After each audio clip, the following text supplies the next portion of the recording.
Friends, मैं आज लेके आई हूँ बच्चों ने दी माँ को एक सीख। किसी गांव में एक बूढ़ा व्यक्ति अपने बेटे और बहू के साथ रहता था। परिवार सुखी संपन्न था, किसी तरह की कोई परेशानी नहीं थी। बूढ़ा बाप जो किसी समय अच्छा खासा नौजवान था, आज बुढ़ापे से हार गया था। चलते समय लड़खड़ाता था, लाठी की जरूरत पड़ने लगी, चेहरा झुर्रियों से भर चुका था, बस अपना जीवन किसी तरह व्यतीत कर रहा था। घर में एक चीज अच्छी थी कि शाम को खाना खाते समय पूरा परिवार एक साथ टेबल पर बैठकर खाना खाता था। एक दिन ऐसे ही शाम को जब सारे लोग खाना खाने बैठे, बेटा ऑफिस से आया था, भूख ज्यादा थी सो जल्दी से खाना खाने बैठ गया और साथ में बहू और उसका एक बेटा भी खाने लगे। बूढ़े हाथ जैसे ही थाली उठाने को हुई, थाली हाथ से छिटक गई, थोड़ी दाल टेबल पे गिर गई।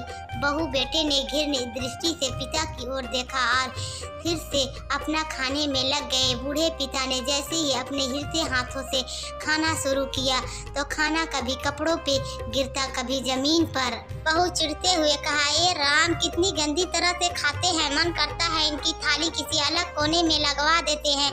बेटे ने भी ऐसे सिर हिलाया जैसे पत्नी की बात से सहमत हो। उनका बेटा यह सब मासूमियत से देख रहा था। अगले दिन पिता की थाली उस टेबल से हटाकर एक कोने में लगवा दी गई। पिता की डबडबाती आंखें सब कुछ देखते हुए भी कुछ नहीं बोल पा रही थी। बूढ़ा पिता रोज की तरह खाना खाने लगा।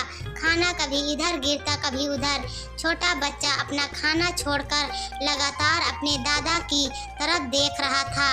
माँ ने पूछा, क्या हुआ बेटे, तुम दादाजी की तरफ क्या देख रहे हो और खाना क्यों नहीं खा रहे हो? बच्चा बड़ी मासूमियत से बोला, माँ, मैं सीख रहा हूँ कि वृद्धों के साथ कैसा व्यवहार करना चाहिए। जब मैं बड़ा हो जाऊँगा और आप लोग बूढ़े हो जाओगे तो मैं भी आपको इसी तरह कोने में खाना खिलाया करूँगा। बच्चे के मुंह से ऐसा सुनते ही बेटे और बहू दोनों कांप उठे।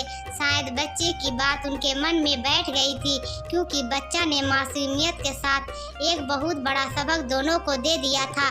बेटे ने जल्दी से आगे बढ़कर पिता को उठाया और वापस टेबल पर खाने के लिए बिठाया और बहू भी भागकर पानी का गिलास लेकर आई कि कहीं पिता को कोई तकलीफ ना हो। इस कहानी से शिक्षा मिलती है कि माँ बाप इस दुनिया की सबसे बड़ी पूंजी है। आप समाज में कितनी भी इज्जत कमा ले या कितना भी धन इकट्ठा कर ले, लेकिन माँ बाप से बड़ा धन इस दुनिया में कोई नहीं है। तो आज की ये कहानी कैसी लगी दोस्तों? अगर अच्छी लगी हो तो कमेंट सेक्शन में ज़रूर बताइएगा और जो मेरे चैनल में नए हो सब्सक्राइब करना मत भूलिएगा। धन्यवाद।